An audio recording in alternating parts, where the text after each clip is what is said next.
Good morning, everybody, and welcome to the Law&Crime Network. I'm Jesse Weber, and thanks for joining us here on the program where we cover the most interesting live trials and legal stories in the news today. There is a lot happening across the nation, so I want to get right into it right now.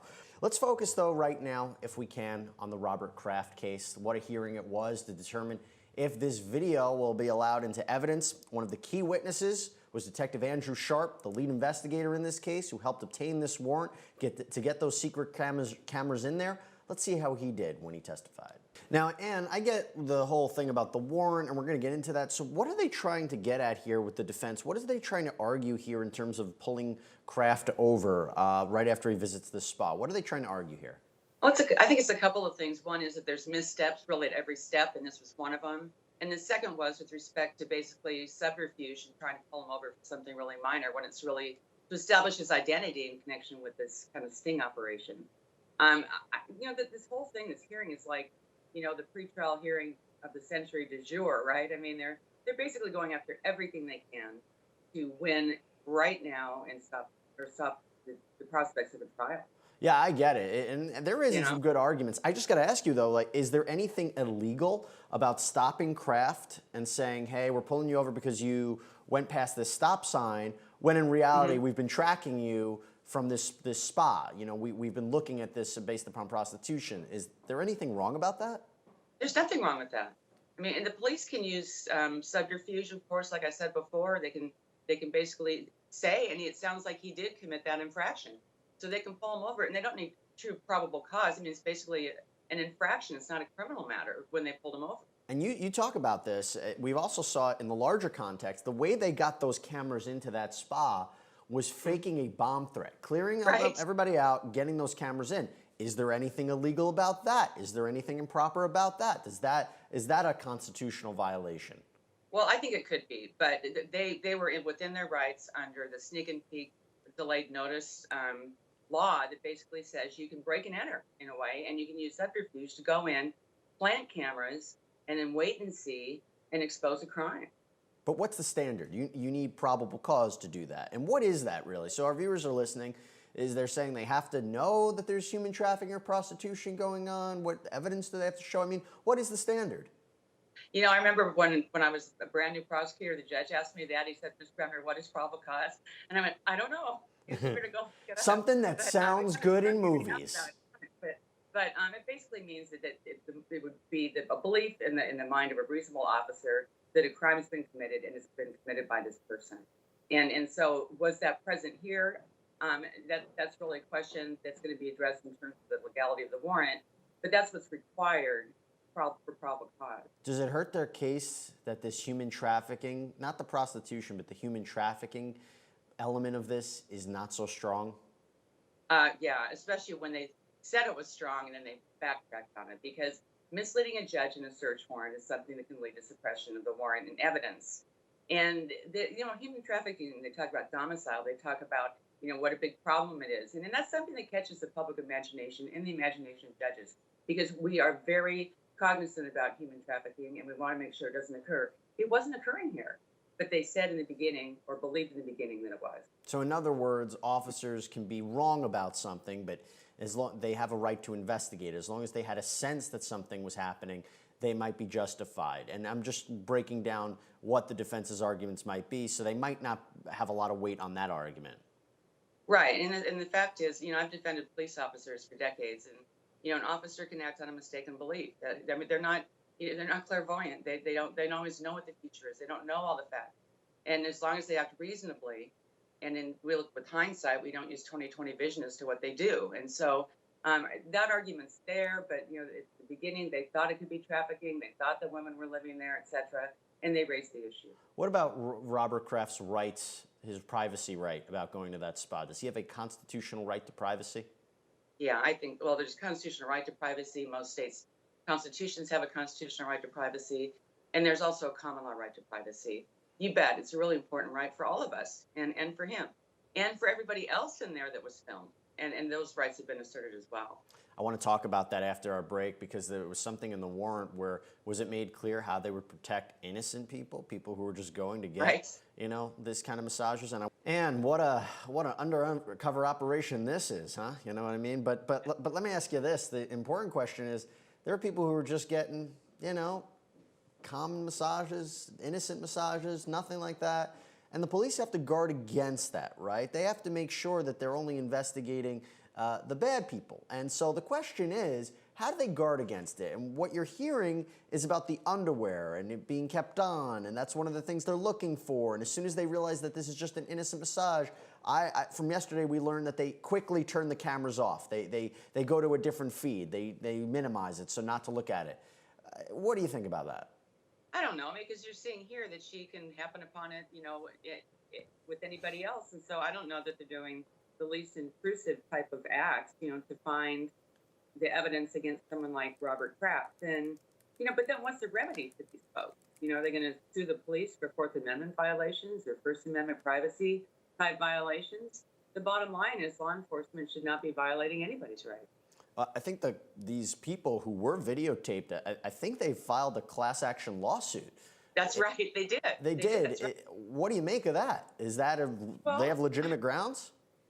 I don't know if they have enough to certify class, but I think that there's a ground when you basically have your privacy rights violated and you're filmed in connection with this kind of activity, and it could be disseminated or not disseminated. It doesn't really matter. But do I think there's a case? I'm sure. I wonder how many of them actually knew there were cameras in the room. Imagine for a second.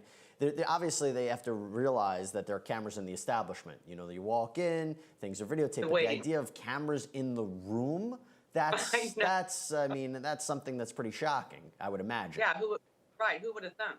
It's private, it's a facade. But the people that were doing something wrong, that were paying for prostitution and were engaging in this, and again, they think that Robert Kraft is one of the people that did this. Let me ask you this.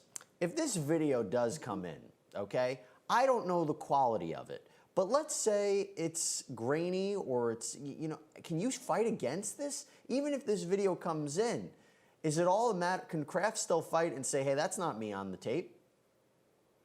Exactly. He can say that. And you keep in mind also, Jesse, that the judge has disallowed it being disseminated pre-trial, which is a smart move because that would, impact him negatively in terms of getting a fair jury pool if it was just out there all over the internet.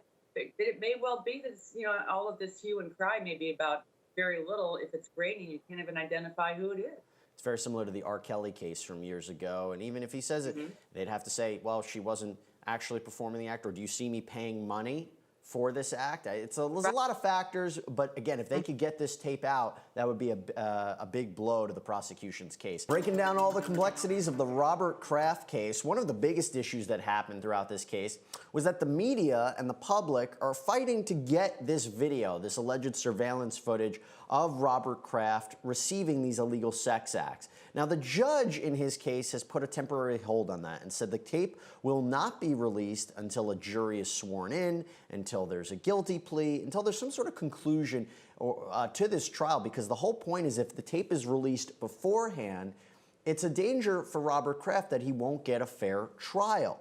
I want to break that down, but also this kind of has a similar flavor to what we saw several years ago when Hulk Hogan filed a lawsuit, an invasion of privacy lawsuit against Gawker Media. He obtained, I believe, a $31 million judgment against them, ultimately bankrupted Gawker, and said that they published a video of him having sex with his friend's wife, and this was wrong. His lawsuit was actually backed by Peter Thiel, the billionaire, billionaire from Silicon Valley, and this is really interesting because there are similarities to that in the sense, who has a right to see this video? If you file these lawsuits and you make sure that the public and the media doesn't see it, does it chill the First Amendment? And the reason we say that is because we heard earlier in this case where Deanna Schulman, who was representing the media, made a really strong argument that under Florida law, there's public records law that says the media has a right to Robert Kraft's video.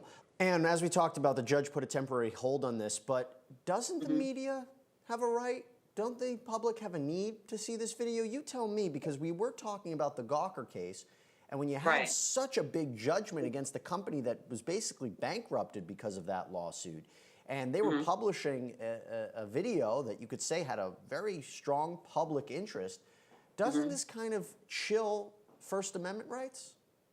Well, there's a number of different competing interests here, one of which is, the right to a fair trial for Robert Kraft is that he doesn't have a tainted jury.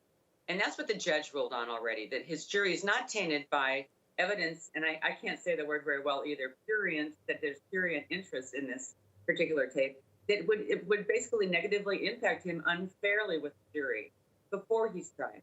That's question number one. But then you get to the next question, which is, what about public access? And the press always says, we want we're here for public access. We're the conduits for public access. We're here about the public's rights.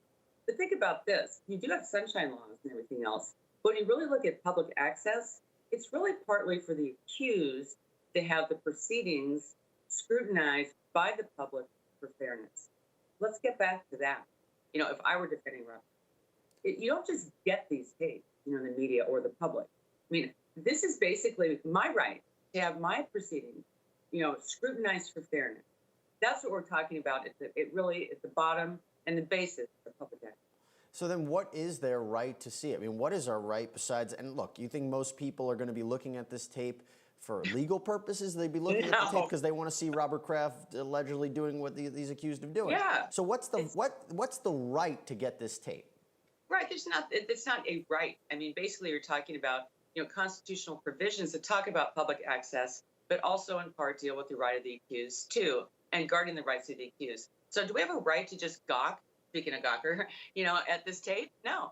I mean, does the media have a right, so to speak, just to disseminate, embarrassing tape? No. And that's what the Gawker case tells us too, which is there is a right to privacy. There are decency bound. And when somebody like a public outlet like Gawker was, they're no more, of course, because they went bankrupt from this, they can't disseminate something like that for reasons that are really prurient. But does it disturb you at all that a judge here would be determining what's newsworthy, what's noteworthy?